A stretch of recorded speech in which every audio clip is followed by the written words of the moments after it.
I lost over $4,000 last week, so I'm taking a trip to play at the one place where I can't lose.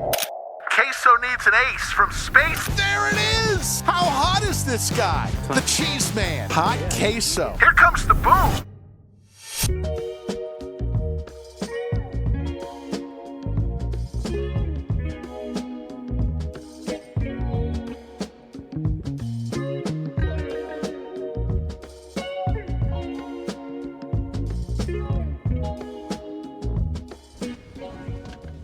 We got some catching up to do. Last week, I got railed for over $4,000. But then, 4 days later, I played in the same game and I won $6,750. But I'm not gonna lie, for those 4 days after that loss, it was rough. The downswing was tough. You know, I thought about quitting poker, quitting YouTube, quitting life. But thankfully, we're on the other end of it now. And obviously, I'm just kidding. I know that wasn't a true downswing. But if I can treat it like it was, theoretically, we should be at the beginning of a new upswing. So that's how we're going to treat it, all right? Now, I thought, what better way to kick off a brand new upswing than to go back to the place where it all started, the lodge. Crazy voice crack. But yeah, here's the plan. It's very, very simple. Go in there and win $30,000 again. It's not that hard. All I got to do is get pocket aces, get it all in 4 ways, hold, and then for the rest of the session, just win every flip and run pure. Pretty simple, right? Shut your mouth, lock in, let's do it. The stream starts at 2:30 and I'm not there. So this is why we have all this traffic. It's not because something happened on our side, it's because something happened on the other side. And people just want to watch. Makes a lot of sense. Hopefully they're okay. Makes tons of sense though. What an absolute sweat. 9 miles left till empty, 4.2 miles away, and we are late. Hopefully we make it.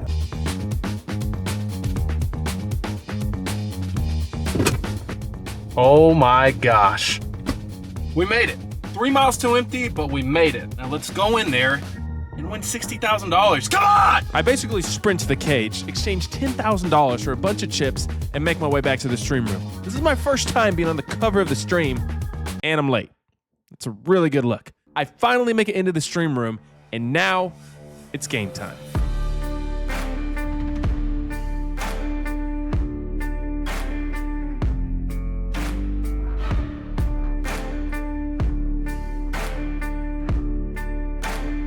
The stakes are $5.10 with the mandatory $25 straddle. As soon as I sit down, the entire table agrees to play the nit game. The last person to lose puts in $450 for a splash pot.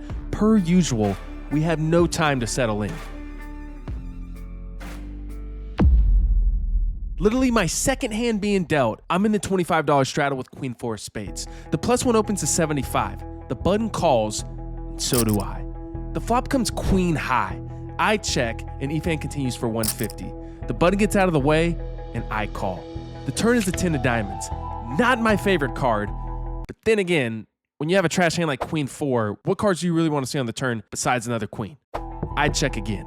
Thankfully, Efan checks it back. The river is another queen, giving us a full house. When our opponent checks back the turn, I think he's gonna have a lot of ace-high hands like ace-jack or ace-king. It's a double-paired board. If I bet big, he might call me light. I overbet the pot for $750. Efan thinks for a second and is like, all right, buddy, it's your second hand being dealt in. Relax, pal. And he folds. San Queso comes right into the room and wins a hand. Unfortunately, for the next hour, I go card dead and just start bleeding chips. The nit game is going basically nonstop the entire stream, and I find myself being one of the last 3 players left with the nit button. So when I pick up pocket 7s, I decide to jam over a $1,000 3-bet for my remaining $865. The initial raiser calls. We're somehow up against King 10, I don't know how that's possible, and pocket queens. It's not looking good. The flop is no help. The turn gives Dino a pair of kings, and we don't hit a 7 on the river. We're down a full $2,000 buy-in, and to make matters worse, we lose the nit game. We're down $2,000, but that might not be the case for long. 10 minutes later, this happens. May opens to $100. I'm in the hijack with 8-6 of diamonds. This little red dot next to my name means I still have my nit button. I need to win a hand to avoid paying out another nit tax. I put in the call. Two other players call as well. The flop comes 4-4 deuce. Action checks to May, and he continues for a bet of 150. We have 8 high at the moment. There's a lot of good turn cards for our hand. Any diamond will give us a flush draw, and any 3, 5, or 7 will give us a straight draw. There's also a ton of good runouts for us to bluff on. So I put in the call. The other players fold. Now we're heads up.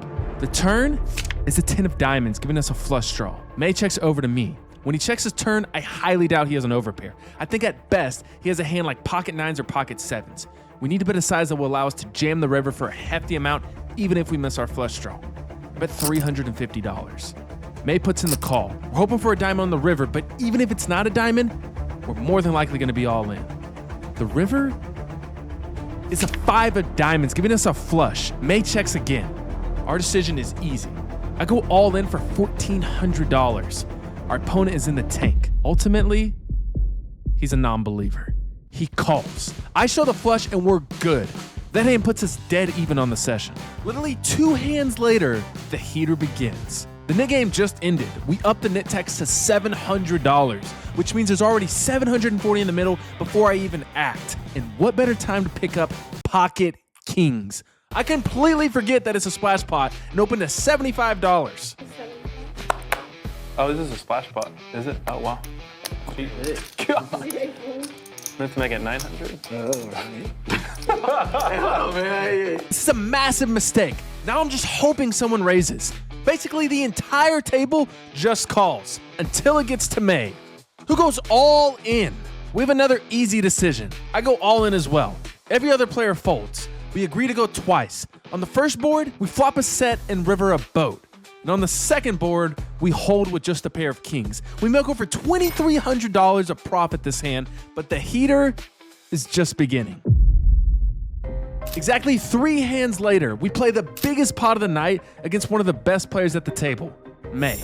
2 days before this stream, he played on the 2550 stream and pulled off a $20,000 bluff against Wolfgang. On. Oh my gosh. That is a sick jam. Wolfgang, with middle set on the flop, is now faced with a huge decision. Show and time me. And Wolfgang folds! May gets it through! To say he's capable of making big moves is an understatement. In this hand, there are 2 limps before action's on me in the $50 straddle. I have ace-6 of spades. I raise to 150. Only May calls. We're heads up. The flop comes 9 queen 10 with 2 spades, giving us the nut flush draw. May checks it to me. I see bet for $200. Here's where the hand gets interesting. May check raises to $900. It's back on me. We block spades, so I don't think he's check raising here with the flush draw. I think he either has a set of 9s or a hand like 9-10 or queen 10 for 2 pair. There's also a chance he flopped a straight with king jack or jack 8. No matter what he has, we have a chance to improve to the nuts on the turn or river. I call for the additional $700. The turn is a 9 of spades, giving us the ace high flush. This is an amazing card for us. The most likely set he could have had on the flop was a set of 9s. Now there's another 9 out there, making it way less likely he flopped a set. He slows down and checks. Now the question is, do we bet or check for deception? I think if we bet, he's most likely going to call. However, 2 days ago, I saw this guy bluff for $20,000. I think the best way to make the most money in this spot is to check back and allow him to potentially bluff or overvalue his hand on the river. So I decide to check it back. The river's a brick, and it looks like our plan may work. He's in the tank. He looks at my chips and then looks at me. Glance at the chips, then the man, while getting his right shoulder assaulted. I know it's on me, I'm just thinking. Whatever he bets, I'm snap calling. He assembles 2 yellow chips with 6 black chips and bets $2,600. I snap call. He flips over king jack for a flop straight. We get the dream turn card and take down this massive $7,500 pot. Queso with a big win there, 75-65. For the next hour, I basically win every single hand I play. I get a small bluff through with 5-3 offsuit. Then I 3-bet with queens pre-flop and take down nearly $800 of profit. I'm up $7,700 at this point, and then we get involved in another big hand. May opens a 75 from the cutoff. I'm on the button with ace-5 suited. I put in the call, and so do both blinds. 4 ways to a flop, and we flop 2 pair. Action checks all the way to me. I bet 150. The small blind folds, Luertz calls in the big blind, and May folds in the cutoff. Now we're heads up. The turn sucks. Our two pair gets negated, and now any king has us beat. Liortz checks to me. I still think he could have a spade flush draw. I think if I bet this turn and he calls, he's almost always going to check to me on the river, which means I'm almost guaranteed to get the showdown. I bet 250. Liortz calls. The river is the best in the entire deck. It's another ace, giving us a full house. What's even better news is Liortz leads out for $375. There's a chance that we're chopping, but there's also a chance he has a king for a worse full house. Either way, I'm raising. I make it $1,850. We don't get snap called, which means we have the winning hand. Now we're just rooting for a call. Our opponent is in the tank. Raises to $1,850, and I don't see anywhere where Liortz can find an off-ramp here. Sam, what you got? I'm doing my absolute best to not give away any tells after tanking for over a full minute. He calls. He has king 9 for a worse full house. We make $2,500 a profit this hand. Sam Queso just comes to our studio under the lights and just That was a good turn. Almost kills it. I'm up $10,000 now, but for the rest of the stream, we're gonna be in nothing but tough spots. There's a race to 100 from the low jack. The cutoff calls and I'm on the button with pocket 9s. I still have my nit button. I 3-bet to $400. The low jack calls and the cutoff folds. We both have our nit buttons and we're heads up. The flop is 8-6 queen with 2 clubs and my opponent checks to me. I see bet for $325, hoping to take down the pot right here on the flop. That doesn't happen. Austin raises to $1,000, leaving himself just over 2K behind. There's so many draws available and we don't block any of them. I think I have the best hand. I put him all in. He snap calls. I think he has a set, but that's not the case. He has 6-5 of clubs for a pair and a flush draw. It's a true 50-50 coin flip. We agree to run it twice. The winner of the first run out loses their nit button. 69.70 in the pot. They're going to run 2 turns, 2 rivers. There's another 6. And how about quads? Our opponent makes quads on the first run out. Now we're just hoping to chop. The second run out is an ace followed by a 3. Chop it up. He gets the net game, though. But Austin does get rid of his nit button, which is important. Good shove. Thank you. Good read. 15 minutes later, I still have my nit button and there's 3 of us left. I need to win a hand. 2 players limp for $50 and it folds to me in the $25 straddle. I have a horrible hand, but I limp as well. Thankfully, Efan checks. As expected, we don't connect with the board at all, but action checks through on the flop. The turn is an 8. We have a tight image and have only shown 1 bluff all stream. A bet here into 3 other players should look super strong. I bet $200. Efan folds, Liortz calls, and Dino folds. Now we just need to get Liortz to fold on the river. The river gives us a pair. I was planning to bluff, but now we have showdown value and we beat all of his missed straight and flush draws. I just said to check, planning to call if he bets. He does bet, but not the amount I was expecting. He jams all in for nearly $2,000. I have bottom pair, but I really think he's bluffing. How much is it? Queso actually contemplating making this call. This is what the nit game does. You show me 1 card I might call. How much for 1 card? 1990? You're born in 1990, right? 1997. Something that's playing a huge factor here is that we both have our nit buttons. People make insane plays to get rid of their nit buttons. But is he really bluffing for $2,000 to avoid paying out $750? My gut tells me he is. I call. And he has a boat. So that was a great read. That one won't be in the highlight clips on his vlog. Nice hand. That one definitely won't make his highlight clips. The stream is about to end, but we have to finish the nit game. I'm one of the last 2 players left with a nit button. The other player left with a nit button is Jarhead. He opens at $200 in the cutoff. I'm in the small blind with absolute garbage, but I have to defend. The other players are all fold. We're heads up. The loser of this hand not only loses whatever's in the middle, but they lose an additional $700. The flop comes deuce 6 queen, giving us middle pair. I check it over to Jarhead. He checks it back. The turn is a 7. I'm pretty confident I have the best hand. I check again to allow him to potentially bluff. He bets $300. I stick in the call. The river is an 8. I check for a 3rd time, planning to call if he bets. He bets $800. I don't like it, but we're heads up for the nit game. He can have so many bluffs in this spot. So I call.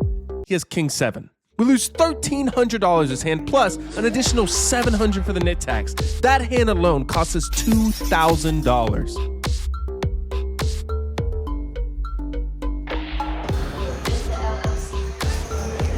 How's it going, man?